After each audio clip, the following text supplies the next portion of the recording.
ሀና በተጨማሪ ያገኘችውንም ስራ እየሰራች ባለ ሁለት ደሞዝተኛ ሆናለች። የቤትም ሰራተኛ ናት።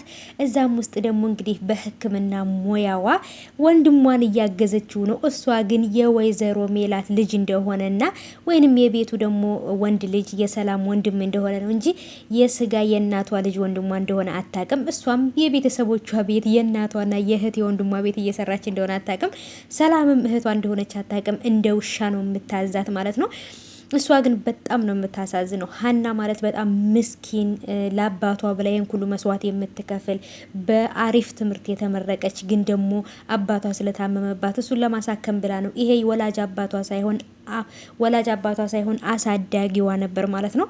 ሰላም ሰላም፣ ውድ የተከበራችሁ የቻናሌ ተከታታዮች እንዴት ናችሁ? ከኔ ጋር ሁሉ ሰላም ነው። ሰላማችሁ ይብዛልኝ ባላችሁበት ውድ ቤተሰቦቼ።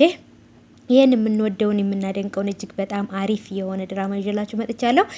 ውድ ቤተሰቦቼ እንግዲህ ሀና በተጨማሪ በተማረችበት በትምህርት ውጤቷ ባለበት ስራ አግኝታለች፣ እዛው ቤት ውስጥ ማለት ነው። እንግዲህ ወይዘሮ ሜላት አዘዋታል ስራ ማለት ነው። ልጁን ወንዱ ልጅ እንድትከታተለው በጣም ስለሚጨናነቅ በቃ በአጠቃላይ በቃ የሆነ ከጎኑ ሆኖ እሱን የሚያዝናናው እሱን እያናገረ የሆነ ነገር እንትን የሚለው ይፈልጋል። በሱም ደግሞ ስራዋን በጣም በአሪፍ ሁኔታ እየተወጣች ነው። ምክንያቱም እሱም ደግሞ ወዷታል ማለት ነው፣ ልጁ ማለት ነው። ጸባያውም ጥሩ ልጅ ስለሆነች እና ደግሞ ሰላም ሌላ ሰው እያጫወታት ነው። እዚህ ጋር የወንድሟ ጓደኛ እንደምታዩት እቤት ሲመጣ ምግብ ሁሉ ሰርታ ምናምን ጉድ እያለች ነበረ። ልጁን የምታፈቅረው ይመስለኛል። እሱም ልጅ እንግዲህ በአንቺ ሰላም የእውነት ምግብ ሰርተሽ ነው እያለ ሙድ እየያዘባት ነበረ። ምክንያቱም እሷ የተሰራውን አቅርቡልኝ ብላ ከመብላት ውጭ ሌላ ምንም የምታውቀው ነገር የለም። ወይዘሮ ሜላት ለስራ ወደ ውጭ እንደሄደች እንግዲህ አልመጣችም፣ ዛሬ አልታየችም ማለት ነው። እንግዲህ ሀንዬ ውጤ እንትኗን በትህትና ወይንም ደግሞ በጸባይ በትዕግስት እየሰራች ትገኛለች። እሱም ደግሞ እንግዲህ ሰላም ታመናጭቃታለች። እዛ ጋር ወንድሟ ደግሞ በትክክለኛው መሰረት እየታዘዛት በጣም በጸባይ ማለት ነው። በጣም መልካምና ፍቅር የሆነ ልጅ ነው ማለት ነው። ለሰው ልጅ ክብር ያለው ግን ደግሞ ምን እንዳለ ታውቃላችሁ? እናቱንም ቢሆን ያላት በጭራሽ እህቴ ናት እንጂ ሰራተኛችን አትመስለንም ብሎ ነበር። ማንን? ሀናን ማለት ነው።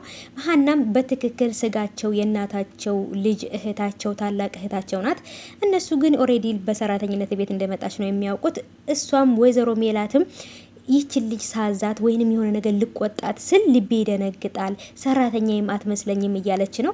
ልጁም ደግሞ እህቴ ናት እንጂ ሰራተኛ አትመስለኝም እያለ ነው ማለት ነው። ብቻ በጣም አወዛጋቢ ነገር አለ። ውስጣቸው የሆነ ነገር ነግሯቸዋል ማለት ነው። በተለይ ወይዘሮ ሜላት ሀና ልጇ እንደሆነች ብታቅ በጣም ደስ ይለኛል። ምክንያቱም 16 ዓመት ሙሉ እየፈለገቻት ነው ማለት ነው።